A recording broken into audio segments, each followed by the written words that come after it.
یوم الفرقان جنگ بدر کے حوالے سے۔ جنگ بدر کا ذکر قرآن مقدس میں کئی مرتبہ کیا گیا، کئی جگہ پر کیا گیا، لیکن یہاں سورہ انفال میں جس کا ذکر آج ہم کرنے جا رہے ہیں، اس میں بہت تفصیل کے ساتھ اللہ تعالیٰ نے بدر کو بیان فرمایا۔ اللہ تعالیٰ مسلمانوں کو، مومنوں کو یاد دلا رہا ہے کہ وہ دن یوم الفرقان تھا، یعنی فرق کرنے والا دن تھا، جس دن دونوں لشکر آمنے سامنے ہوئے تھے۔ اور پھر اللہ تعالیٰ فرماتا ہے کہ تم لوگ نزدیک والے کنارے پر تھے اور لشکر کفار دور والے کنارے پر تھا، اور تجارتی قافلہ نیچے کی طرف تھا جو سمندر کے قریب کا راستہ تھا۔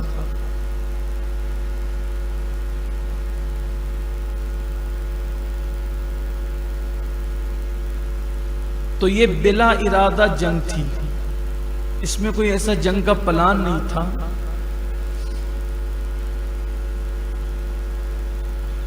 اس کا پس منظر تھوڑا سا پیش کرنا چاہتا ہوں جو تفصیل آئی ہے۔ یہ اسلام کی پہلی جنگ ہے جسے جنگ بدر کہتے ہیں، اور اس دن کا نام اللہ نے خود قرآن مقدس میں یوم الفرقان یعنی فرق والا دن، حق اور باطل کے اندر فرق ہو گیا، تفریق ہو گئی۔ ہوا یوں تھا کہ ابو سفیان جو مکے کے سردار تھے، ابھی وہ ایمان نہیں لائے تھے، کم و بیش 40 لوگوں کو لے کر وہ مکے سے ملک شام تجارت کے لیے جا رہے تھے۔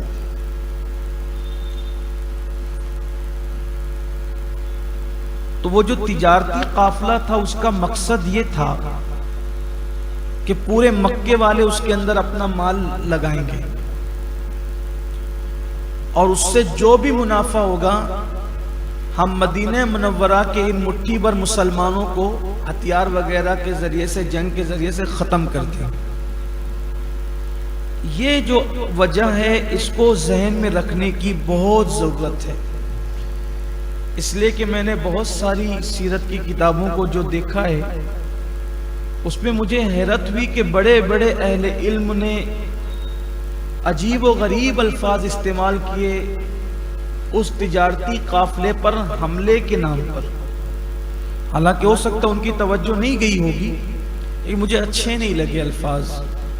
اس سے دوسروں کو حضور علیہ السلام کی شان میں بے ادبی کرنے کا ایک راستہ مل جاتا ہے۔ یہ جو وجہ ہے کہ مکے کے کافر سب پیسہ ملا کر کے قافلہ بھیج رہے تجارت کے لیے کہ جو منافع آئے گا ہم اس سے مسلمانوں کو ختم کر دیں گے، یہ اطلاع اللہ کے رسول کو پہنچی صلی اللہ علیہ وآلہ وسلم۔ تو حضور اکرم صلی اللہ علیہ وآلہ وسلم نے صحابہ سے فرمایا کہ وہ لوگ اس مقصد کے لیے تجارت کا قافلہ بھیج رہے ہیں کہ جو منافع آئے گا اس سے ہم مسلمانوں کو ختم کریں گے، تو اس چنگاری کو شعلہ جوال بننے سے پہلے اس کو بجھا دیا جائے، اور اس کا آسان طریقہ یہ ہے کہ وہ مال ہی جو وہ ختم کر دو، جو مال کے ذریعے سے وہ منافع کمانا چاہتے ہیں وہ مال ہی ختم کر دو۔ تو اس قافلے کا پیچھا کرنے کے لیے اللہ کے رسول اور صحابہ گئے، لیکن وہ قافلہ، ابو سفیان بڑے ہوشیار آدمی تھے، وہ نکل گئے۔ تو اللہ کے حبیب صلی اللہ علیہ وسلم نے فرمایا کہ ٹھیک ہے وہ تو نکل گئے، حالانکہ ابھی اس کو ختم کر دینا چاہیے تھا، اس فتنے کو یہیں پر دبا دینا چاہیے تھا تاکہ نہ بڑھے آگے فتنہ، لیکن اب ایسا نہیں ہوا۔ تب وہ منافع لے کر کے جب آئیں گے اور مزید طاقتور ہو کر کے، تو تب کوشش کی جائے گی اس فتنے کو دبانے کی۔ تو اب وہ جب قافلہ آنے لگا تو اللہ کے حبیب صلی اللہ علیہ وآلہ وسلم نے صحابہ سے فرمایا کہ وہ آ رہا ہے اور اس قافلے کو ہمیں ختم کرنا ہے۔ جس مال کے بل بوتے پہ وہ مسلمانوں کو ختم کرنا چاہتے وہ مال ہی ختم کر دو۔ تو چونکہ ارادہ جنگ کا نہیں تھا، قرآن بھی کہہ رہا ہے یہ کوئی لوگ جنگ کے ارادے سے نہیں نکلے تھے. رمضان شریف کی 12 تاریخ تھی، رمضان مبارک کی، اور 40 لوگ کا ان کا قافلہ تھا. تو ادھر سے بھی مسلمان جو وہ چھوٹی سی تعداد میں کہ قافلہ ہی ہے، اس کو ختم ہی کرنا ہے، اس کے مال کو جو وہ ختم ہی کرنا ہے. اور نکلے، اور نکلنے کے بعد ادھر ابو سفیان کے جاسوسوں کو پتا چلا کہ مسلمان کا ایک قافلہ اس قافلے کو ختم کرنے کے لیے، اس کے مال کو ختم کرنے کے لیے نکلا ہے. تو ابو سفیان نے اپنا ایک تیز رفتار جاسوس مکے میں دوڑا دیا اور یہ کہا کہ بھئی مسلمان اس قافلے کو، چونکہ اس میں سبھی کا، پورے مکے کا مال تھا، انہوں نے اسی مقصد کے لیے لگایا تھا، تو یہ لوگ ہمارے قافلے کی طرف حملہ کرنے کے لیے آ رہے ہیں، اپنا مال بچانے کے لیے تم لوگ جلدی سے آ جاؤ. اس زمانے کا دستور تھا کہ جب بھی کوئی غم کی خبر یا ایمرجنسی خبر لے کر کے پہنچتا اور وہ دکھ بھری خبر ہوتی تو وہ اپنے کپڑے پھاڑ دیتا اور اپنی سواری کی ناک کاٹ دیتا، اس کو خونا خون کر دیتا، اور اس پر کھڑے رہ کر اعلان کرتا. تو لوگ سمجھ جاتے کہ بھی کوئی بڑی ارجنٹ والی، بڑی دکھ کی اور تکلیف کی خبر ہے. تو جو قاصد گیا اس نے اپنے کپڑے پھاڑ دیے، ادھر اس نے اپنے کپڑے پھاڑے اور اونٹنی کی ناک کاٹ دی اور اس کی پیٹھ پہ کھڑا ہو گیا. تو سب مکہ جمع ہو گیا، مکے کے سب لوگ. تو اس نے کہا کہ بھئی مسلمان تمہارے قافلے کو ضائع کرنے کے لیے نکل چکے ہیں، ابو سفیان کا یہ خط ہے کہ تم لوگ جلدی اپنا قافلہ بچانے کے لیے چلو. چونکہ سارے مکے کا مال اس میں تھا تو ہر آدمی اب اپنا مال بچانے کے لیے جلدی جلدی تیاری کرنے لگا. حتیٰ کہ مکے کے جو لوگ اس قافلے میں شریک نہ ہو سکے انہوں نے اپنے غلاموں کو اس میں شرکت کے لیے بھیجا. کچھ لوگوں نے اپنے پیسے لگائے. اس طریقے سے تقریباً 1000 کا لشکر جرار، ایک ایک آدمی کے پاس ڈبل ڈبل ہتھیار تھے، اور جو مکے کے مالدار تھے روزانہ ان کی ذمہ داری تھی کہ اس لشکر کو کھلانے کے لیے 10 اونٹ ذبح کریں گے. پورے لشکر کو ہر ایک دن 10 اونٹوں کی ذمہ داری تھی. اور شراب کے مٹکے، وہ بھی انگوری شراب، اس دور میں بڑی مہنگی تھی، اور ناچنے والی لڑکیاں، گانے والی عورتیں، یعنی عیش و طرب کا سارا سامان. یہ لوگ مقام جوحفہ پر پہنچے. ایک مقام ہے مکے سے قریب میں، تو وہ قافلہ بھی وہیں پڑاؤ ڈالے ہوا تھا کہ ابو سفیان نے یہ کیا کہ مسلمانوں کا جو قافلہ پیچھے آ رہا تھا اس سے اس نے راستہ بدلا، اور راستہ بدل کر سمندر کے کنارے کا راستہ پکڑ کر وہ خطرے سے باہر ہو گیا. تو چونکہ اب خطرے سے باہر معاملہ ہو گیا، ابو سفیان قافلہ لے کر نکل جانے میں کامیاب ہو گیا. ویسا لگا کہ میں محفوظ ہوں، تو انہوں نے دوسرا قاصد بھیجا کہ بھئی ہم محفوظ ہو گئے، اب آپ واپس چلے جاؤ. اب جب ان لوگوں نے ان کو یہ خط پہنچا کہ آپ واپس چلے جاؤ، تو ایسے میں جو قبیلہ بنو زہرہ تھا اور ایک اور قبیلہ تھا، تو یہ 2 قبیلے کے لوگوں نے کہا بھئی ہم تو اپنے مال کی حفاظت کے لیے نکلے تھے، تو ہمارا مال تو محفوظ ہو گیا، تو اب ہم واپس چلے جائیں. تو ابو جہل نے کہا کہ نہیں، اب ہم ایک بار گھر سے نکل گئے ہیں، اب ہم واپس گھر نہیں جائیں گے، ہم اب یہاں سے جائیں گے مدینہ، اور وہاں جا کر کے میدان میں پڑاؤ کریں گے، اونٹوں کو ذبح کریں گے، کھائیں گے، شراب پئیں گے، ناچ گانا کریں گے، ہمارا لشکر دیکھیں گے، لوگوں پہ روب طاری ہو جائے گا، پورے عرب میں ہماری دھوم مچے گی بہادری کی، اور اس کے بعد کوئی ہمارے قافلے پر اس طریقے سے نظر اٹھانے کی ہمت نہیں کرے گا، لوگ ہماری بہادری کا تماشا دیکھیں گے. وہ ضد پہ اڑا رہا. وہ دونوں قبیلے چلے گئے واپس کہ بھئی تو ماننے والا آدمی نہیں ہے. وہ دونوں قبیلے اپنے آدمی لے کے واپس چلے گئے، اور ادھر ابو جہل جو ہے وہ ضد کر کے پورے قافلے کو لے کر نکلا، اور ان کا ارادہ یہ تھا کہ ہم تو جنگ کریں گے، جنگ کے بغیر واپس نہیں جائیں گے. ابو سفیان کو اس کی اطلاع ہوئی. ابو سفیان بھی ان کے قافلے میں آ کر کے مل گئے اور اس کو سمجھانے کی کوشش کی کہ بھئی اب اپنا قافلہ محفوظ ہو گیا تو واپس چلو. اس نے کہا نہیں، ہم تو جائیں گے. بلکہ اس نے اور بھی تانا دیا لوگوں کو کہ تمہیں عورتوں سے پیار ہو گیا ہے، یہ ہو گیا ہے، وہ ہو گیا ہے، جو بھی باتیں اس کو کرنی تھی اس نے کہی وہ سب باتیں۔ بالآخر طیش میں لایا اس نے سب کو، اور سب آ کر کے بدر کے میدان میں جمع ہو گئے۔ اس میدان کو بدر اس لیے کہا جاتا ہے، اس کی دو وجہ ہے۔ ایک تو وہ جو میدان کے اندر ایک کنواں تھا، تو اس کنویں کا ایک مالک تھا، اس کا نام تھا بدر، اس لیے اس کو بدر کہا جاتا ہے۔ دوسری مضبوط وجہ یہ ہے کہ جب چاند پورا ہو جاتا ہے 14ویں رات کا چاند، تو اس کو بدر کامل کہتے ہیں۔ تو اس کنویں کی خصوصیت یہ ہے، اب بھی وہ کنواں ہے لیکن اب اس میں پانی نہیں ہے، تو اس کنویں کی خصوصیت یہ تھی کہ جب چاند پورا ہوتا تھا، بدر کامل بنتا تھا، تو اس کنویں کے اندر اس چاند کا پورا عکس نظر آتا تھا، اس لیے اس کنویں کا نام تھا بدر۔ اس بنیاد پر اس پورے میدان کو بدر کہتے ہیں، اور اسی میدان کے اندر چونکہ جنگ ہوئی ہے اس لیے اس جنگ کا نام بھی جنگ بدر ہو گیا۔ اور پہلے سے یہ آ کر کے یہ میدان بدر میں انہوں نے پڑاؤ ڈال دیا، اور پڑاؤ ڈالنے کے بعد جو کنویں تھے پانی بھرے ہوئے، سارے کنووں پر انہوں نے قبضہ کر لیا۔ اب اللہ کے حبیب علیہ الصلوۃ والتسلیم کو اطلاع ہوئی، تو اللہ کے محبوب صلی اللہ علیہ وآلہ وسلم نے صحابہ کرام کی ایک مشاورت میٹنگ منعقد فرمائی کہ بھئی ہم لوگ تو چونکہ وہ قافلے کو روکنے نکلے تھے، جنگ کا ارادہ نہیں تھا، اور اب وہ لشکر آ گیا ہے، لشکر جرار ہتھیار وغیرہ لے کر، کیا کہو گے، کیا کرنا ہے؟ اس پورے لشکر میں 60 مہاجرین تھے اور باقی کے سب انصار مدینہ تھے۔ 313 میں 60 مہاجرین اور باقی سب انصار تھے۔ درشی پڑھنے آپ، اللہ رب محمد صلی اللہ علیہ وسلم، نحن عباد محمد صلی اللہ علیہ وسلم، صلاۃ و سلام علیک یا رسول اللہ صلی اللہ علیہ وسلم۔ انصار کے ساتھ جو بیعت ہوئی تھی وہ یہ تھی کہ اگر کوئی مدینہ منورہ پر حملہ کرے گا تو انصار اس سے لڑیں گے، جہاد کریں گے حضور علیہ السلام کے ساتھ مل کر۔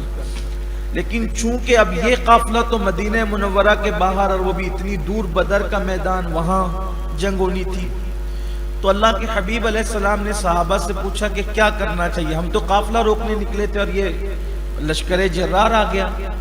تو صدیق اکبر، فاروق اعظم، مولائے کائنات اور جو مہاجر صحابہ تھے، انہوں نے کہا یا رسول اللہ مشاورت کرنے کی، مشورہ کرنے کی کوئی حاجت نہیں ہے، آپ ہمیں حکم دیں، آپ جو کہیں گے ہم وہ کرنے کے لیے تیار ہیں۔ ہمارے خون کا آخری قطرہ بھی اگر ہمارے جسم میں باقی رہے گا، ہم آخری دم تک کے اپنے خون کا قطرہ قطرہ آپ کی نالین پر نثار کر دیں گے۔ چونکہ مہاجرین نے تو یہ بات کہی، اور وہ شروع دن سے قربانیاں دے ہی رہے تھے۔ پھر اللہ کے رسول علیہ السلام نے انصار کے چہرے دیکھے، کیونکہ بیعت تو اس پر تھی، لیکن آقا علیہ السلام نے کچھ کہا نہیں۔ تو پھر انصار میں سے حضرت سعد ابن عبادہ انصاری رضی اللہ تعالیٰ، انہوں نے کہا یا رسول اللہ ایسا لگتا ہے کہ شاید آپ ہماری رائے معلوم کرنا چاہتے ہیں، تو یا رسول اللہ صلی اللہ علیہ وآلہ وسلم ہم آپ پر اپنا سب کچھ قربان کریں گے، آپ کا اللہ کا جو حکم ہے آپ کریے، ہم آپ کے ساتھ آخری دم تک کے جو ہے وہ اپنی جانوں کی قربانیاں دیں گے۔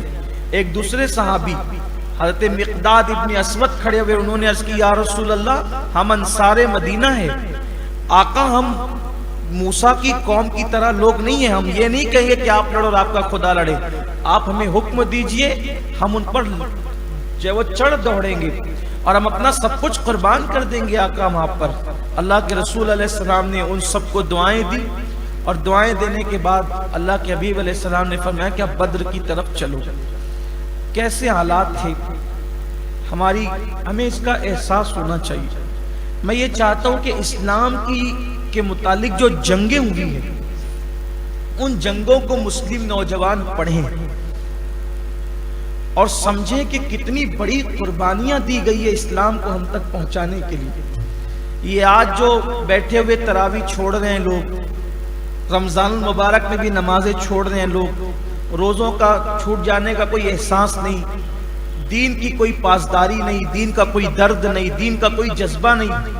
احساس کیجئے 313 لوگ ہیں، صرف 8 لوگوں کے پاس تلوار ہے۔ کتنے لوگوں کے پاس؟ 313 میں سے صرف 8 لوگوں کے پاس تلوار ہے۔ ادھر 1000 کا لشکر جرار ہے، کوئی کمی نہیں ہے، شراب شباب ساری دھوم مستیاں ساری رنگریلیاں ہیں، اور ادھر رمضان شریف کا مہینہ ہے، رمضان المبارک کا مہینہ ہے، بھوکے پیاسے ہیں۔ حالت یہ ہے ایک ایک سواری پر 3 آدمی کی باری مقرر ہے، سواریاں بھی نہیں ہیں ان کے پاس۔ اللہ کے حبیب صلی اللہ علیہ وآلہ وسلم کے ساتھیوں کے پاس، صحابہ کے پاس سواریاں بھی نہیں ہے، ایک سواری پر 3 لوگ ہیں۔ کیسے؟ خود اللہ کے رسول علیہ السلام کی سواری اونٹنی پر بھی 3 لوگ تھے، حضرت بلال، حضرت ابن اسود اور اللہ کے رسول علیہ السلام خود۔ اور ایک روایت کے مطابق مولائے کائنات اور اللہ کے رسول صلی اللہ علیہ وآلہ وسلم خود، اور ایک ابن اسود رضی اللہ تعالیٰ عنہ۔ جب حضور علیہ السلام اپنی سواری پر اپنی باری میں چلے نا، اور جب جہاں سب کی باریاں ختم ہو رہی تھی تو وہاں حضور علیہ السلام بھی سواری سے اتر گئے، تو ان دونوں نے کہا کہ یا رسول اللہ ہم اپنی باری بھی آپ کو سونپتے، ہماری باری میں بھی آپ ہی بیٹھے۔ تو اللہ کے رسول نے جواب کیا دیا؟ فرمایا کیا تم مجھ سے زیادہ طاقتور ہو؟ اور کے لیے ایک جملہ فرمایا، آقا فرماتے ہیں کہ کیا مجھے نیکی نہیں چاہیے؟ اور پھر ان کو آقا علیہ السلام نے مزید جو ہے وہ کیا۔ فاروق اعظم نے یوں ہی غلام کو نہیں بٹھایا تھا بیت المقدس جاتے وقت، بدر کے سفر میں دیکھا تھا کہ کائنات کا تاجدار جو ہے وہ پیدل چل رہا ہے اور غلام اونٹنی پہ بیٹھا ہوا ہے۔ تربیت یوں ہی نہیں ہوتی، تربیت یوں ہی نہیں ہوتی، صحابہ کی تربیت۔ حضور علیہ السلام خود پیدل چلے نا، اور حضور کے غلام حضور کی سواری پر بیٹھے تھے، تو غلام کو سوار کر کے آقا پیدل چلے۔ یہ بیت المقدس جاتے وقت تو بعد میں ہوا، پہلے بدر کی طرف دیکھا گیا، آقا نے دکھایا پہلے یہ منظر، اور یہ تربیت فرمائی صحابہ کرام کی۔ المختصر یہ کہ پھر بدر کے میدان میں اللہ کے حبیب صلی اللہ علیہ وآلہ وسلم پہنچے، 8 تلواریں ہیں، اس میں سے بھی کوئی ٹوٹی ہے، کوئی زنگ آلود ہے، کسی کے پاس خنجر ہے۔ چلے تو گئے، یعنی نہتے گئے، بغیر کسی ہتھیار کے گئے۔ یہاں پر ان بے شرموں کو شرم آنی چاہیے، انصاف کی اینک لگا کے پڑھنا چاہیے کہ اسلام تو ہتھیاروں کا مذہب، اسلام ہتھیار کس کے پاس تھے؟ یہ دیکھو، بت پرستوں کے پاس ہتھیار تھے،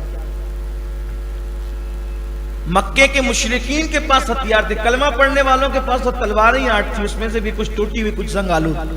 بہرحال گئے تو اچھی زمین پر وہ قبضہ کر چکے تھے، اور پانی پر بھی قبضہ کر چکے تھے۔ اب جو زمین بچی تھی سامنے کی طرف وہ ریتیلی زمین تھی، ریت بکھری ہوئی تھی وہاں۔ آقا کریم صلی اللہ علیہ وآلہ وسلم نے وہاں پڑاؤ ڈالنے کا حکم دیا، تو ایک صحابی نے کہا کہ یا رسول اللہ، مقداد ہی نے کہا یا رسول اللہ کیا آپ پر کوئی وحی آئی ہے کہ آپ جو ہے وہ یہاں اترنا چاہتے ہیں؟ تو آقا کریم صلی اللہ علیہ وآلہ وسلم نے فرمایا کہ نہیں، کوئی وحی نہیں ہے۔ کہا کوئی جنگی چال ہے؟ تو کہا یہ بھی نہیں ہے۔ تو عرض کیا کہ آقا میری عرضی یہ ہے کہ یہاں مناسب نہیں ہوگا، اس طرف ہم چلیں جہاں پر تالاب ہے، تو اس طریقے سے ہم تالاب پہ قبضہ کر لیں گے، اور تالاب کا پانی اس طرف جاتا ہے۔ آقا نے فرمایا کوئی بات نہیں، چلو وہاں۔ اس سے یہ بھی پتا چلا کہ حضور علیہ السلام صاحب وحی ہونے کے باوجود بھی اپنے صحابہ کے مشوروں کو اگر مفید ہوتا تو مان لیا کرتے، اس پہ عمل بھی کیا، کر بھی دکھائے۔ یہاں تو کوئی ایک آدمی گھر کا ذمہ دار ہو جائے، چھوٹے مشورے تو مجھ سے زیادہ سمجھتا ہے، مشورے میں خیر ہے اللہ کے بندو، یہ حضور کی سنت ہے، تعلیم امت کے لیے آقا علیہ السلام نے، ورنہ حضور کو کسی کے مشورے کی ضرورت نہیں تھی، ان کے رب کا فرمان ان کے لیے کافی تھا اور وحی کا نزول ہوتا تھا۔ حضور چاہتے تو ہر معاملہ اللہ سے پوچھ سکتے تھے، لیکن اللہ نے بھی فرمایا کہ محبوب ان سے مشورہ کرو، وشاورہم فی الامر، ان سے مشورہ کرو۔ کیوں؟ حوصلہ افزائی ہوگی، حوصلہ افزائی ہوگی، لوگوں کو ایک قانون ملے گا، ایک ضابطۂ حیات ملے گا، قرینہ زندگی نصیب ہوگا لوگوں کو۔ تو اللہ کے حبیب صلی اللہ علیہ وآلہ وسلم نے پھر وہاں حکم دیا۔ اب وہ چلتے تھے تو پیر دھستے تھے، ریت تھی۔ اللہ نے محبوب سے فرمایا کہ پھر مسلمانوں سے بھی فرمایا کہ جو محبوب پر کلام نازل ہوا اس میں مسلمانوں سے مخاطب ہو کے فرمایا ہم نے بارش نہیں نازل کی، تمہاری مدد کے لیے بارش نازل کی۔ اب بارش ہوئی تو ادھر کی جو زمین تھی مٹی والی وہاں کیچڑ ہو گیا، اور ادھر کی ریتیلی زمین پہ ریت جم گئی، ان کو آسانی ہو گئی۔ اور صحابہ کرام نے جب وہ یعنی کہ گھروندے ٹائپ چھوٹی چھوٹی دیواریں بنا کر وضو کے لیے غسل کے لیے پانی اکٹھا کر لیا، اس طرح پانی کی سہولت بھی ہو گئی۔ اللہ تعالیٰ یہاں بیان فرما رہا ہے کہ ہم نے اتنے بڑے لشکر کو، وہ جو 1000 کا لشکر تھا یعنی 3 گنا ان سے زیادہ تھا، صحابہ جب دیکھتے تھے تو وہ کم نظر آتے تھے، اور کفار ان کو دیکھتے تھے تو کفار کو یہ بہت کم نظر آتے تھے۔ اللہ فرماتا ہے اس میں ہماری حکمت یہ تھی کہ تم ان کو دیکھتے ہو تو کم نظر آتے ہو، تو تاکہ تمہاری ہمت بڑھے گی کہ وہ لوگ کم ہے تو تم بھی لڑو گے اطمینان سے، اور وہ تمہیں دیکھتے ہیں تو تم اس لیے زیادہ، تو 313 تو تھی، مزید ہم نے اور کم کرا دیا دیکھنے میں۔ کیوں؟ تاکہ اگر ہم تمہیں زیادہ بتا دیتے تو وہ میدان چھوڑ کے بھاگ جاتے، تو ہم بھاگنے نہیں دینا چاہتے تھے۔ ہم نے یوم الفرقان میں فرق کی دیواریں کھینچنی تھی اس دن، اس لیے وہ دیکھتے تھے تم اور بھی کم، 313 سے بھی کم نظر آتے تھے۔ وہ بار بار حقارت سے کہتے تھے ہم تو ان کو مسل ڈالیں گے، ہم تو ان کو کوٹ ڈالیں گے، ہم تو ان کو یہ کر دیں گے تو وہ کر دیں گے۔ اس طرح سے وہ بڑکیاں چھاٹتے تھے، بڑی بڑی باتیں کرتے تھے، اونٹ ذبح کر کے نشے میں ناچ گانے میں مبتلا تھے۔ ایسے میں اللہ فرماتا ہے کیا ہم نے تم پہ نیند طاری نہ کر دی؟ اب صحابہ تھکے ہوئے تھے، اللہ نے سب پہ نیند طاری کر دی، سب سو گئے، ایسے کہ جو جہاں تھا وہ وہیں سو گیا، اللہ نے نیند طاری کر دی۔ سامنے لشکر ہے، اللہ نے نیند طاری کر دی، سب سو گئے، کوئی نہیں جاگ رہا تھا۔ جاگ رہی تھی تو ایک ہستی تھی، وہ ہمارے آقا اللہ کے رسول علیہ السلام تھے۔ یہاں سیرت نگاروں میں ایک سیرت نگار بہت بڑے مفکر، انہوں نے ایک اچھا جملہ لکھا ہے، بہت خوبصورت جملہ، مجھے بہت پسند آتا ہے۔ وہ فرماتے ہیں سب صحابہ پر اللہ نے نیند طاری کر دی تو حضور بھی تو تھکے ہوئے تھے، حضور کیوں نہیں سو رہے تھے؟ تو وہ فرماتے ہیں کیونکہ نبی امت کی تقدیر تھے، صحابہ سو رہے تھے، ان کی تقدیر جاگ رہی تھی۔ تو جب کسی کی تقدیر جاگتی ہے تو وہ کبھی ناکام، بھئی بندہ یہی تو دعا کرتا نا اللہ میری تقدیر جگا دے، جس کی تقدیر جاگ رہی ہو وہ ناکام نہیں ہوتا۔ وہ حضور جاگ کر بتا رہے تھے سونے والوں تمہاری تقدیر جاگ رہی ہے، اس لیے فتح تمہیں نصیب ہوگی۔ اور حضور علیہ السلام دعا کر رہے تھے اللہ انہیں فتح دے دے، انہیں کامیاب کر دے۔ اگر یہ کٹ گئے نا، یہ شہید ہو گئے تو قیامت تک پھر تیری عبادت کرنے والا زمین پر کوئی باقی نہیں رہے گا۔ اور اتنے انہماک کے ساتھ حضور بار بار یہی جملے دہرا رہے تھے کہ حضور اکرم صلی اللہ علیہ وآلہ وسلم کے مبارک بدن پر چادر تھی، دعا میں اتنے ڈوب گئے، اتنا انہماک تھا، اس قدر اللہ کی طرف توجہ تھی کہ بدن کی چادر زمین پر آ گئی اور حضور علیہ الصلوۃ والتسلیم کو اس کا احساس بھی نہیں ہوا۔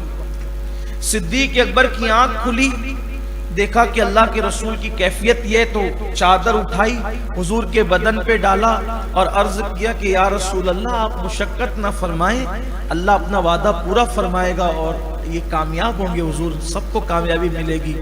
پھر حضور علیہ الصلوۃ والتسلیم نے دعا کو موقوف فرما دیا۔ حالانکہ ظاہر سی بات ہے حضور علیہ السلام کو صدیق اکبر سے زیادہ اللہ کی ذات پہ یقین تھا، لیکن حضور علیہ الصلوۃ والتسلیم کا انہماک تھا۔ یہاں سے ہمیں ایک اور بات پتہ چلی کہ دعا کرو تو دعا میں ڈوب جاؤ، اس قدر ڈوب جاؤ اور اس قدر منہمک ہو جاؤ، انہماک پیدا کر لو کہ آس پاس دائیں بائیں کیا ہو رہا ہے اس سے بے خبر ہو جاؤ۔ اس لیے کہ جب مکمل توجہ سے دعا کی جاتی ہے تو پھر دعا کا اپنا اثر ظاہر ہوتا ہے۔ اب جب صبح ہوئی تو صحابہ کرام صف بنانے لگے، لڑنے کے لیے کچھ تو چاہیے، تو صحابہ کہتے یا رسول اللہ ہمیں تلوار دیجیے، ہمیں تلوار دیجیے۔ آقا کریم علیہ الصلوۃ والتسلیم کا انداز یہ تھا، درخت کی ٹہنی توڑتے اور توڑ کے فرماتے لے یہ تیری تلوار، لے یہ تیری تلوار۔ صحابہ فرماتے واللہ ہمارے ہاتھ میں لاٹھیاں تھیں لیکن اس دن اس نے تلوار کا کام کیا۔ حضور علیہ السلام نے صفیں بھی درست فرمائی اور صحابہ کرام کو ترتیب دیا۔ اب جنگ شروع ہونے لگی، جنگ جیسے شروع ہونے لگی، حالانکہ جنگ سے پہلے رات میں بھی ایک منظر تھا۔ آقا کریم صلی اللہ علیہ وآلہ وسلم رات کو چند جانثاروں کو لے کر میدان میں جہاں صبح جنگ ہونے والی تھی تو اپنی انگلی کے نشان سے انگلی سے نشان بناتے تھے، یہاں ابو جہل مارا جائے گا وہ یہاں پڑا رہے گا، یہاں عتبہ مارا جائے گا، یہاں شیبہ مارا جائے گا، یہاں ولید مارا جائے گا، یعنی کہ حضور علیہ السلام نشان بنا رہے تھے اور کل کی خبر دے رہے تھے کل کون کون مرے گا۔ صبح کو لشکر تیار ہو گیا۔ اب ادھر سے پہلے لوگوں میں چونکہ عتبہ سردار تھا لشکر کا،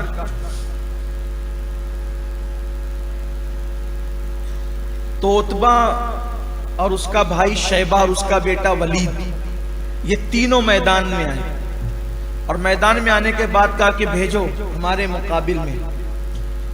تو انصار میں سے کچھ لوگ، مدینہ منورہ کے جو انصار تھے ان میں سے کچھ لوگ میدان میں آئے، تو کہا یہ کون ہے؟ تو انہوں نے بتایا کہ ہم مدینے کے رہنے والے انصار۔ کہا یہ ہم تم سے نہیں لڑتے، تم ہماری برابری کے نہیں ہو، ہمارے برابر والوں کو بھیجو، جو مکے سے آئے تھے ان کو بھیجو۔ تو اللہ کے رسول علیہ السلام نے فرمایا علی، حمزہ اور عبیدہ تینوں جاؤ۔ حضرت امیر حمزہ حضور کے چچا تھے، مولائے کائنات چچا کے بیٹے تھے، اور عبیدہ یہ بھی حضور علیہ السلام کے چچا کے بیٹے، عبیدہ بن حارث، حضور کے ایک چچا کا نام تھا حارث، ان کے بیٹے تھے۔ یعنی حضور اکرم صلی اللہ علیہ وآلہ وسلم نے پہلے بدر کے میدان میں اپنے گھر والوں کو اتارا۔ عتبہ سے لڑائی ہوئی مولائے کائنات کی، شیبہ سے لڑائی ہوئی حضرت امیر حمزہ کی، اور ولید سے لڑائی ہوئی عبیدہ بن حارث۔ تو یہ دونوں تو گئے اور جیسے ہی میدان میں چھلانگ لگائی تو چونکہ یہ خود پہنے ہوئے تھے، لوہے کی ٹوپی پہنے ہوئے تھے، تو عتبہ نے پوچھا کون ہو تم؟ تو انہوں نے بتایا کہ میں علی ابن ابو طالب ہوں، انہوں نے بتایا میں حمزہ ابن عبد المطلب ہوں، انہوں نے بتایا عبیدہ بن حارث ہوں۔ کہا ہاں یہ ہمارے برابر کے لوگ ہیں، ہم ان سے لڑیں گے۔ ایک ہی بار میں انہوں نے بھی اس کے دو ٹکڑے کیے اور حضرت امیر حمزہ نے بھی اس کے دو ٹکڑے کیے، لیکن ولید نے عبیدہ کو ایسا مارا کہ ان کی پنڈلی ٹوٹ گئی۔ قریب تھا کہ وہ ان کو شہید کرتا، مولائے کائنات آگے بڑھے اور ادھر اس کے بھی ٹکڑے کیے، یعنی تین میں سے بھی دو کو مولائے کائنات نے مارا، اور پھر اس کے بعد کندھے پہ اٹھا کر عبیدہ ابن حارث کو حضور علیہ السلام کے پاس لائے تو ان کی پنڈلیاں ٹوٹ گئی تھی۔ بہرحال پھر جنگ شروع ہوئی، صحابہ کرام کی قربانیاں تھیں۔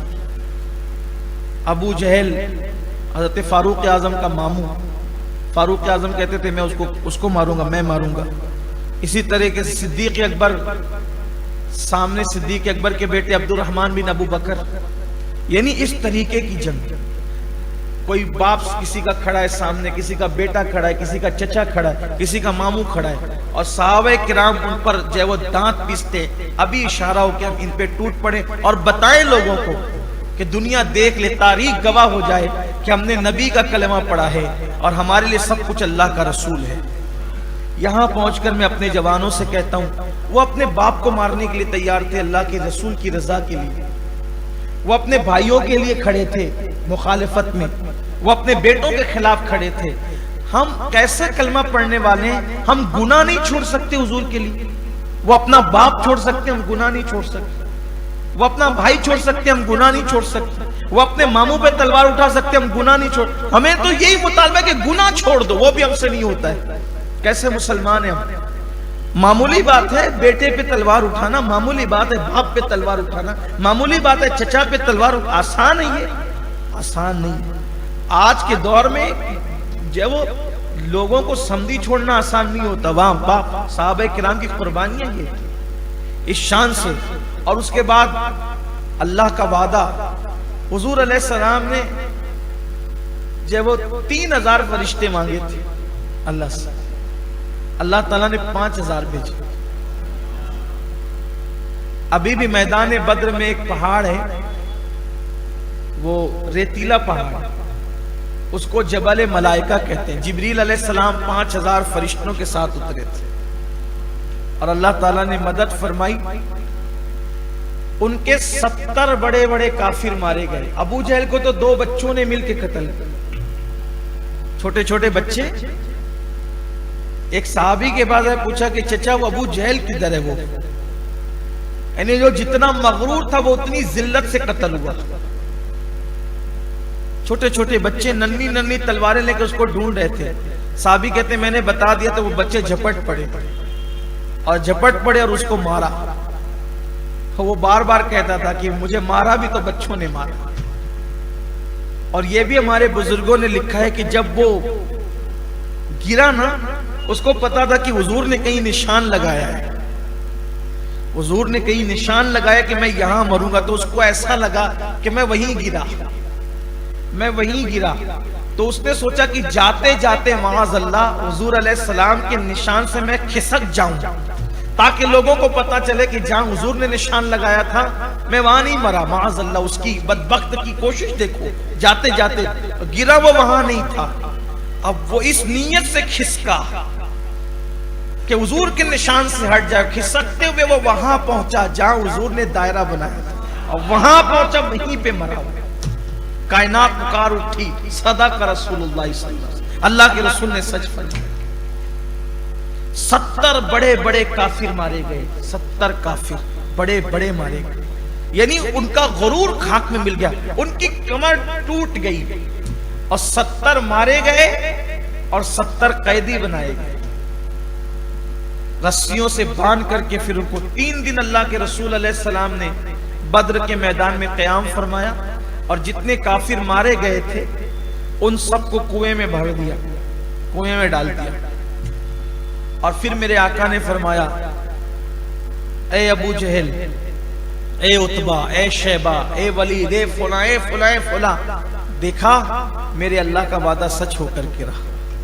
اللہ کا وعدہ سچا، وہ سچ ہو کر کے رہا. صحابہ کو حیرت ہوئی، تو مر چکے ہیں. صحابہ نے کہا یا رسول اللہ یہ تو مر چکے ہیں، یہ سنتے ہیں. آقا نے فرمایا یہ زندوں سے زیادہ سنتے ہیں. کیوں؟ زندہ اپنے کان سے سنتا، یہ روحانی طاقت سے سنتا. اب اس سے پتا چلا اگر کافر مر جائے تو کافر کی روح زندوں سے زیادہ سنتا ہے. حالانکہ میں تو اس کا مفہوم پیش کر رہا ہوں. حضور علیہ السلام نے کہا یہ تم سے زیادہ سنتے ہیں، یہ ہے الفاظ حدیث کے. تو مسلمان کے کان سے زیادہ کافر کی روح سنتی ہے، مسلمان کے کان سے زیادہ کافر کی روح سنتی ہے. تو جب کافر کی روح اتنا سنتی ہے تو مرنے کے بعد مسلمان کی روح کتنا سنتی ہوگی. اور جب عام مسلمان اتنا سنتا ہے تو اللہ کا ولی کتنا سنتا ہے. روحانی طاقت بڑی ہے. جسم کے پنجرے سے جب روح آزاد ہوتی تو اس کی قوت بڑھ جاتی.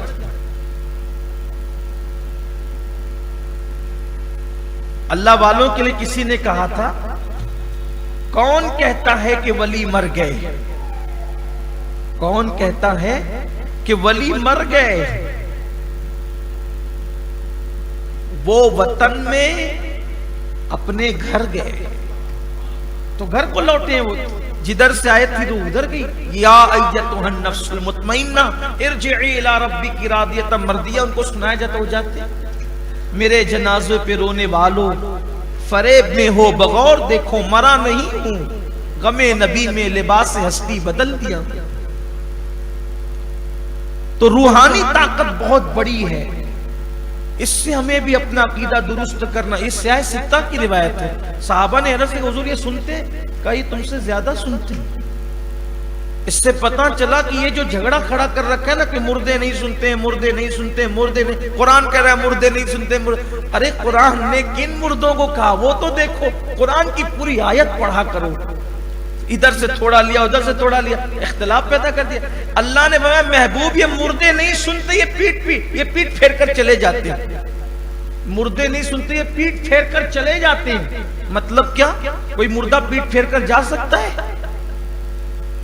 تو اللہ نے کافر جن کے دل مردہ ہو گئے تھے ان سے فرمایا یہ مردہ ہیں، ان کے دل مردہ، یہ نہیں سنیں گے، یہ حق نہیں سنیں گے، پیٹ پھیر کے چلے جائیں گے. اور جو کافر واقعی مر گئے تھے حضور نے فرمایا تم سے زیادہ سنتے ہیں. تو وہاں جو مراد ہے وہ کافروں کا مردہ دل ہے، اور سننے سے مراد حق بات ہے کہ یہ حق نہیں سنیں گے، ان کے دل مر چکے ہیں. وہیں سے کچھ لوگوں نے لے لیا مردے نہیں سنتے، مردے نہیں، اور اس کو غوث پاک پہ بھی چپکا دیا، غریب نواز پہ بھی چپکا دیا، اللہ کے ولیوں پہ صحابہ پہ بھی چپکا دیا، حتیٰ کہ معاذ اللہ نبیوں پہ بھی چسپا کر دیا. آقا کریم صلی اللہ علیہ وآلہ وسلم فرماتے ہیں میری امت میں گروہ پیدا ہوگا جو بدترین مخلوق ہے، جو مشرکین والی آیت مسلمانوں پہ چسپا کریں گے. بدترین لوگ ہیں. دیکھ لو آپ یہی ہو رہا ہے. اور لوگ کہہ رہے ہیں قرآن میں، ارے اللہ کے بندو آگے پیچھے تو پڑھو قرآن میں کیا ہے، اور حدیث کو بھی سمجھو. حضور نے فرمایا کہ یہ تم سے زیادہ سنتے ہیں. پھر 3 دن اللہ کے رسول نے قیام فرمایا بدر میں. بدر کا ایک اور خوبصورت واقعہ جو ایمان کو بہت جلا بخشتا ہے وہ سنیں. بدر کی بات آئی، حضور علیہ السلام جنگ بدر ہو گئی، فتح اسلام کو نصیب ہو گئی. کافر 70 مر گئے، 70 قید ہو گئے، باقی چھوڑ کے سب بھاگ گئے. اور فرشتے آئے تھے نا، 5000 فرشتے مدد کے لیے. جبریل علیہ السلام حضور نماز پڑھا رہے تھے صلی اللہ علیہ وسلم. نماز کا وقت ہو گیا تھا، نماز پڑھا رہے تھے. نماز پڑھاتے پڑھاتے حضور علیہ السلام ہنس دیے، جیسا کہ ان کی شان ہے. حضور کو ہنسی آ گئی نماز میں، مسکرانے لگے آقا علیہ السلام. اب حضور ہماری طرح تو نہیں ہنستے تھے نا، اللہ کے رسول وہ اپنی شان کے مطابق ہنستے تھے. ان کا اپنا انداز تھا، ان کا اپنا مزاج، ہر ادا ان کی نرالی ہے. تیری سیرت تیری صورت زمانے سے نرالی ہے، تیری ہر ادا پیارے دلیل بے مثالی ہے. حضور ہنسے. تو نماز کے بعد صحابہ نے پوچھا آقا ہم نے دیکھا کہ آپ نماز میں ہنس رہے تھے، مسکرا رہے تھے. اس سے پتا چلا کہ صحابہ نماز میں بھی حضور کا رخ انور دیکھا کرتے، ورنہ آگے کھڑا ہوا امام ہنس رہا ہے یا کیا کر رہا ہے یہ کیسے پتا چلے گا. تو اللہ کے رسول علیہ الصلوۃ والتسلیم سے صحابہ نے پوچھا آقا آپ نماز میں کیوں ہنسے، ہنسنے کی وجہ کیا تھی؟ آقا فرماتے ہیں یہ جب جنگ میں 5000 فرشتوں کو لے کے جبریل آئے تھے، وہ کافروں کو کاٹنے میں اور ان کو مارنے میں انہوں نے تمہاری مدد کی. تو جب جنگ پوری ہو گئی تو جنگ پوری ہونے کے بعد جبریل واپس جانے لگے، اپنے گھر واپس جانے لگے. جبریل کا مکان کہاں ہے؟ جبریل کا مقام کہاں ہے؟ سدرۃ المنتہا، آسمانوں کے بھی اوپر ہے. تو جبریل اپنے گھر لوٹنے لگے، اپنے مقام پر جانے لگے، سدرۃ المنتہا پہ جانے لگے. تو انہوں نے آسمان کے دروازے پہ دستک دی. تو اللہ نے فرمایا جبریل کہاں سے آ رہے ہو؟ بھیجا تو اللہ ہی نہیں تھا. اور جبریل نے کہا مولا وہ بدر میں گئے تھے، تو نے بھیجا تھا محبوب کے غلاموں کی مدد کرنے کے لیے، وہاں سے آ رہے ہیں. اللہ نے فرمایا محبوب سے اجازت لی؟ میرے محبوب سے اجازت لی؟ نہیں اللہ میں نے اجازت نہیں لی. بھئی گھر آنے کے لیے کس کو اجازت چاہیے؟ بھئی گھر سے نکلنے کے لیے اجازت کی ضرورت ہوتی ہے، گھر آنے کے لیے تو اللہ نے فرمایا محبوب سے اجازت نہیں مولا اجازت نہیں لی. فرمایا واپس جا، واپس جا، جب تک میرا محبوب اجازت نہیں دے گا اس وقت تک نہ آنا. حضور فرماتے میں یہی منظر دیکھ رہا تھا کہ میرا اللہ جبریل کو واپس بھیجا تھا. جاؤ، گئے تھے میری مرضی سے، آئیں گے محبوب کی مرضی. میں تو مالک ہی کہوں گا کہ ہو مالک کے حبیب، یعنی محبوب و محب میں نہیں میرا تیرا. گئے تھے میری مرضی سے، جب تک محبوب اجازت نہ دے اس وقت تک نہ کہا اے میرے صحابہ وہ منظر جبریل کو لوٹانے کا میں دیکھ رہا تھا، یہ منظر دیکھ کر مجھے ہنسی آ گیا، جبریل کو میری خاطر لوٹایا جا رہا ہے۔ یہ شان اپنے محبوب کی، مصطفیٰ جان رحمت کی صلی اللہ علیہ وسلم۔ پھر 3 دن قیام کے بعد آقا علیہ السلام فاتحانہ شان سے مدینہ منورہ میں آئے۔ اس جنگ کا یہ اثر ہوا کہ 313 نہتے مجاہدین نے 1000 کے لشکر کو دھول چٹا دی، اور بڑے اچھا مارا بھی تو بڑے بڑوں کو چن کر، جتنے جو ان کے سردار تھے وہ سب گئے، چن کر مارا۔ اور پھر بقیہ جو سردار تھے اور کچھ اہم لوگ تھے ان کو قید بھی کیا، اس میں سے حضرت عباس بھی، عباس ابن عبد المطلب بھی قیدی بنی، ان میں سے حضرت حضور کے ایک داماد بھی قیدی بنی، حضرت زینب کے شوہر، وہ بھی کافروں کے ساتھ آئے تھے۔ حضور علیہ السلام کے ایک داماد جو حضرت سیدہ زینب کے شوہر تھے، ایک تو امام حسین کی بہن ہے سیدہ زینب جو کربلا میں تھی، اور ایک حضور علیہ السلام کی بڑی شہزادی ہے، ان کا نام بھی زینب ہے، یہ سیدہ فاطمہ الزہرا کی بڑی بہن، ایک تو بیٹی بھی زینب ہے اور بڑی بہن بھی زینب۔ اصل میں حضور کو نام زینب سے پیار ہی اتنا تھا کہ حضور کے گھر میں 4 زینب تھی، 2 بیویاں دونوں کا نام زینب تھا، یعنی 2 بیویوں کا نام زینب تھا، بڑی بیٹی کا نام بھی زینب تھا اور نواسی کا نام بھی زینب رکھا تھا، نام اتنا پسند تھا یہ زینب۔ تو جو بڑی بہن تھی سیدہ فاطمہ الزہرا کی، تو ان کے شوہر بھی آئے تھے قیدی بن کے، حضرت عباس ابن عبد المطلب بھی قیدی بن کے آئے تھے۔ تو حضور نے جنگ سے پہلے کہا تھا دیکھو عباس کو قتل نہیں کرنا، کوئی عباس پہ تلوار نہیں اٹھانا، کیونکہ وہ آئے نہیں ہیں، ان کو مجبور کر کے لایا گیا ہے۔ اب یہاں پر 70 قیدی جب گئے تو ان کو رسی سے باندھ دیا گیا، کیونکہ پہلی مرتبہ گویا کہ قیدی آئے تھے، باضابطہ کوئی قید خانہ وغیرہ تو نہیں تھا، حسین میں ڈال دیا ان کو، قیدیوں کو باندھ، اور صحابہ کو کہا کہ بھئی یہ 70 ہیں، اس میں سے اتنوں کو تم کھلا دینا، اتنوں کو تم کھلا۔ دیکھو لوگ قیدیوں کے ساتھ کیا سلوک کرتے ہیں، اور مصطفیٰ جان رحمت کا سلوک قیدیوں کے ساتھ کیا تھا۔ صحابہ کو ذمہ داری دی تھی اس کو تم کھلانا، اس کو تم کھلانا، اس کو تم کھلانا، بلکہ وہ رسی سے بندھے ہوئے تھے جب رات کو، پہلی رات تھی۔ اب رسی جب باندھی جاتی ہے نا تو وہ اتنا اثر نہیں کرتی، پھر جب تھوڑی دیر گزرتی ہے تو وہ اثر بڑھتا جاتا ہے، تنگی بڑھتی جاتی ہے، تنگ لگتی ہے نا، ہاتھ حرکت کرتا ہے تو وہ پڑے پڑے کراہ رہے تھے، آہ آہ کی آواز آ رہی تھی، اور آقا کریم صلی اللہ علیہ وسلم کو اتنے دن کی جنگ کی تھکن بھی تھی۔ اللہ کے رسول علیہ السلام اپنے بستر پہ لیٹے ہوئے تھے، کرہنے کی آواز آئی، اور سرکار نے بلال ادھر آؤ۔ بلال تو آس پاس ہی رہتے تھے، سیدنا بلال، ان کا کوئی مکان ہی نہیں تھا اس وقت، وہ آس پاس ہی رہتے تھے، بس حضور کی زبان پہ ایک ہی نام زیادہ آتا تھا، بلال، کوئی کام آیا تو بلال، کوئی کام آیا تو بلال۔ اور بلال کا حال یہ تھا، ادھر آدھی رات کو بھی آواز نکلی لبیک، اسی وقت نیند چین سب قربان کیا تھا اس جانے کائنات پر، بلال کی تو مثال ہی نہیں، بلال پھر بلال، یوں ہی مرتبے نہیں ملتے نا۔ آقا نے فرمایا میں نے شب معراج جنت میں آگے آگے تیرے قدموں کی آہٹ سنی، یہ مرتبے کعبے پہ چڑھانے کا مقام یوں ہی تھوڑی بغیر قربانی کے کسی کو کچھ ملا ہی نہیں ہے۔ یاد ہو فجر میں بھی نبی کے نام پہ، اللہ کے نام پہ آنکھ نہیں کھلتی، رمضان شریف میں بھی لوگ فجر چھوڑتے ہیں، بستر پہ سحری کھائیں گے وہی لڑک جائیں گے، سو جائیں گے، فجر گئی، یہ حالت ہے۔ کون سمجھائے مسلمانوں کو کہ نماز کی اہمیت کیا ہے؟ اللہ توفیق دے لوگوں کو، ہم سب کو نیک توفیق عطا فرمائے۔ ادھر آواز نکلی بلال اور ادھر لبیک، بلکہ لوگ تمنا کرتے کہ حضور میرا نام ایک بار لے لیں۔ علامہ جامی کہتے ہیں کاش حضور کی چوکھٹ پہ پڑے رہنے والے کسی کتے کا نام جامی ہوتا تو حضور کی زبان پر ایک بار ہی اس کتے کا نام آتا جامی، اسی بہانے میرا نام حضور کی زبان پر آ جاتا۔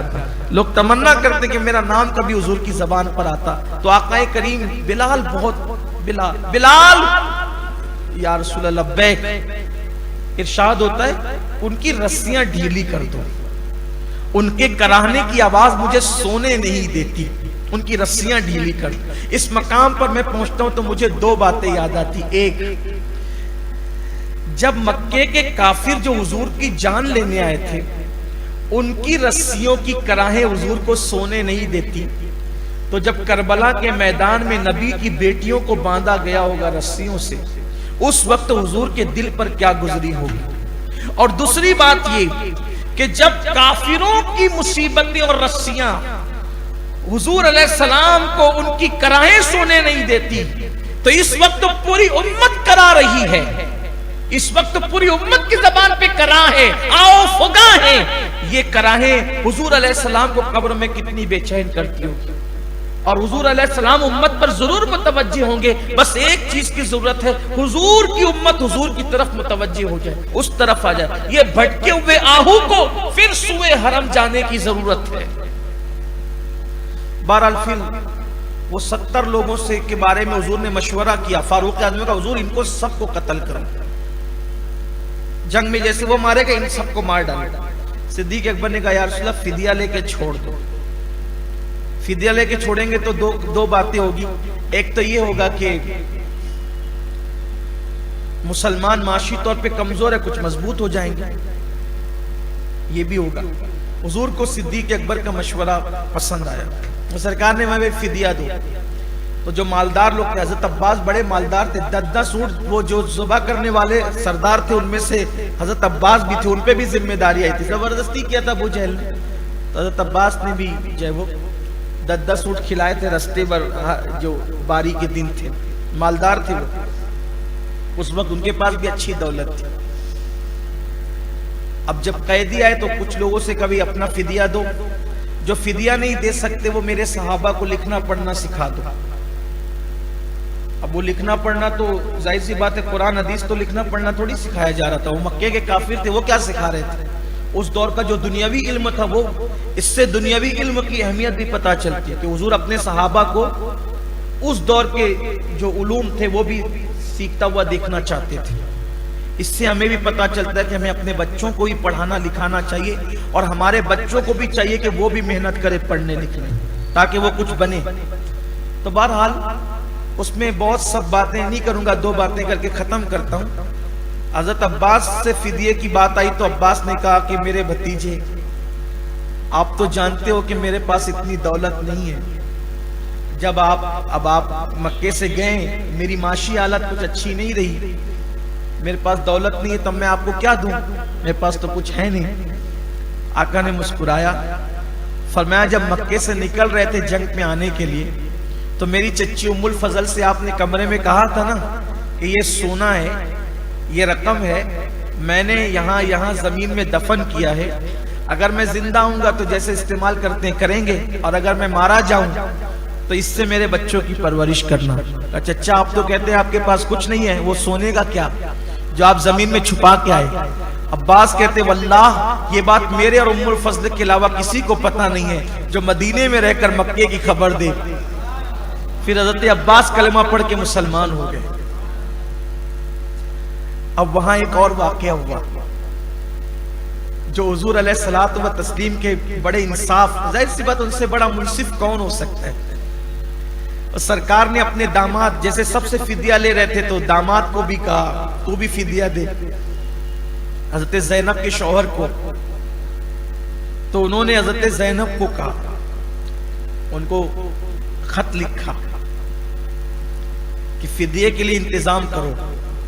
تو اس وقت سیدہ زینب کے پاس کچھ نہیں تھا، تو ایک سونے کا ہار تھا جو وداعی کے وقت حضرت خدیجہ نے سیدہ زینب کو دیا تھا۔ خدیجہ بہت مالدار تھی، اور جس وقت سیدہ زینب بنت محمد روحی فدا صلی اللہ علیہ وسلم ان کی شادی ہوئی تھی تو حضرت سیدہ خدیجہ حیات تھی، دولت بھی تھی، تو بیٹی کو وداعی کے وقت انہوں نے سونے کا ہار دیا تھا، تو ان کو چھڑانے کے لیے فدیے کے طور پر وہی ہار جو سیدہ زینب کے گلے میں ہوتا تھا انہوں نے اتار کر بھجوایا کہ یہ ہار دے دو اور فدیے کے طور پر آزاد ہو کے آ جاؤ۔ بیوی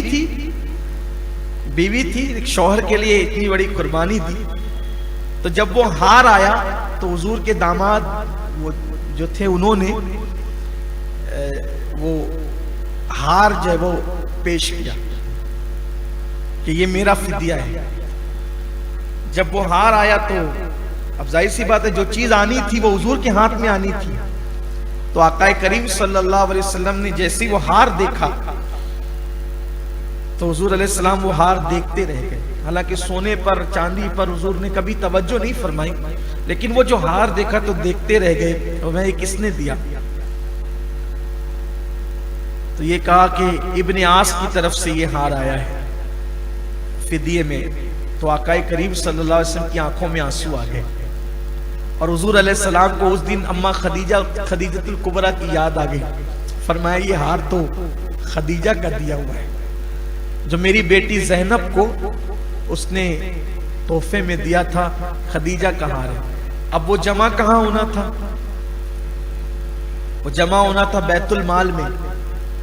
اب اللہ کے رسول ہے، کونین کے مالک ہیں، سارے صحابہ حضور کی غلامی پہ فخر کرتے ہیں. اب حضور علیہ السلام کیا انصاف فرما رہے ہیں؟ فرمایا اے میرے صحابہ، اگر تم لوگ اجازت دو، اگر تم اجازت دو تو یہ ہار چونکہ میری اللہ اکبر میری بیٹی کو ان کی ماں خدیجہ نے بطور تحفہ دیا تھا، اگر تم اجازت دو گے تو اس کو لوٹا دیا جائے. صحابہ کرام نے اس کی مالک آپ تو کریم ہیں، آپ کی جو مرضی ہماری کیا، آپ جو چاہیں فیصلہ فرمائیں. تو حضور اکرم صلی اللہ علیہ وآلہ وسلم نے پھر اس ہار کو سیدہ زینب کی طرف واپس فرما دیا. یعنی آپ دیکھیں کہ اپنی مرضی، حالانکہ وہ مالک و مختار تھا، جو اللہ کی شریعت میں اللہ کے اذن سے کمی زیادتی کا حق رکھتے ہیں، اگر وہ ہار واپس کر دیتے تو کون کیا کر لیتا ہے. لیکن حضور علیہ السلام کا انصاف، حضور علیہ السلام کی عدالت، حضور کا انداز کیا آقا فرماتے ہیں اگر تمہیں اور پھر اس سے حضرت خدیجۃ الکبریٰ کے ساتھ جو دلی لگاؤ، جو محبت اور پیار، اس کا بھی اندازہ ہوتا ہے کہ ایک انسان کو، ہمیں بھی ایک سبق ملتا ہے کہ بیوی کے ساتھ انسان کا اپنا تعلق کیسا ہونا چاہیے، قلبی تعلق. کہ ماں خدیجۃ الکبریٰ کے وصال کو ایک طویل عرصہ بیت گیا ہے اور ان کی نشانی دیکھ کر حضور رو رہے ہیں اور صحابہ کرام سے کہتے ہیں کہ اگر آپ کہو تو میں اس کو واپس، اور صحابہ نے کہا حضور آپ تو مالک و مختار ہیں، واپس کرتے ہیں. یہ اور بھی پھر اس کی تفصیلات ہیں، لیکن یہ ہمارا وقت مکمل ہوا اور آج اتفاق سے ماں خدیجۃ الکبریٰ کا ذکر بھی آ گیا. اور کل تو انشاءاللہ 10ویں شب ہے، تو کل خاص کر ان کے وصال کی شب ہے، تو ہم اللہ کی توفیق سے کوشش کریں گے کچھ باتیں ان سے متعلق پیش کرنے کی. اللہ تعالیٰ میں توفیق عطا فرمائے. اور یوم الفرقان کا پھر جو روب پورے عرب پر بیٹھا، اور وہی دن تھا جس دن سے اللہ نے ہر دن مسلمانوں کو عروج اور ترقی عطا فرمائی اور کامیابی ملتی گئی. یہ تمہید تھی فتح مکہ کی، مکے کی فتح کی تمہید بدر میں تھی اور تکمیل پھر فتح مکہ کی اس دن ہوئی. اللہ مسلمانوں کو بھی یوم البدر کے صدقے، یوم الفرقان کے صدقے جو ہے وہ دونوں جہان میں عروج اور ترقیاں نصیب فرمائیں، اور بالخصوص ہمارے ملک ہندوستان میں اور پوری دنیا میں اللہ اسلام اور مسلمین کی حفاظت فرمائے. آج یہاں سورہ انفال میں یہ ذکر آیا، ہم نے اس کو تفصیل سے کر دیا.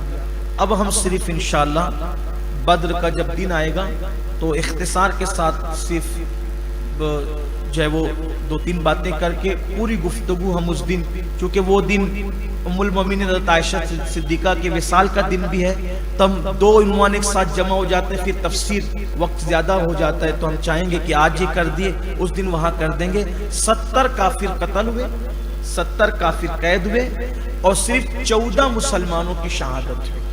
14 مسلمانوں کی شہادت ہوئی. ان میں سے ان کے مزارات جو ہے بدر کے میدان میں ابھی بھی موجود ہیں اور وہاں بڑی برکتیں ہیں، اہل بدر کی بڑی برکتیں، ان کے وسیلے سے جو دعا کی جاتی ہے اللہ قبول کرتا ہے. میرے آقا صلی اللہ علیہ وآلہ وسلم کی حدیث کا مفہوم ہے کہ بدر میں جو لوگ شہید ہوئے تھے ان کی روحوں کو اللہ نے ان فرشتوں پر حاکم بنا دیا جو فرشتے دنیا کا کاروبار چلانے پر مقرر ہیں. ان کی روحیں ان پر تصرف کرتی ہے اور ان کی برکت سے پانی برستا ہے، ہوائیں چلتی ہے، اناج اگتا ہے، یہ اس کی برکتیں ہیں. تو اہل بدر کی روحوں کی بڑی برکتیں ہیں.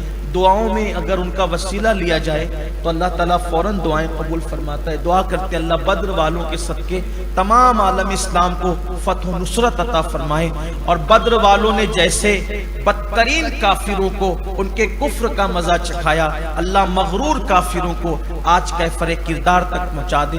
اسلام اور مسلمین پر ظلم کرنے والے اور اسلام اور مسلمین کے خلاف پلان بنانے والوں کو اللہ وہی انجام تک پہنچائے جو بدر میں مکے کے بڑے بڑے سرگناؤں کا انجام ہوا تھا, اور اللہ اسلام اور مسلمین کو ہر روز بلندی, عروج اور ترقی عطا فرمائے, اور اللہ موجودہ مسلمانوں کو اپنے دین, اپنے مذہب اور اپنے مسلک کی طرف پلٹ آنے کی توفیق عطا فرمائے. الفاتحہ.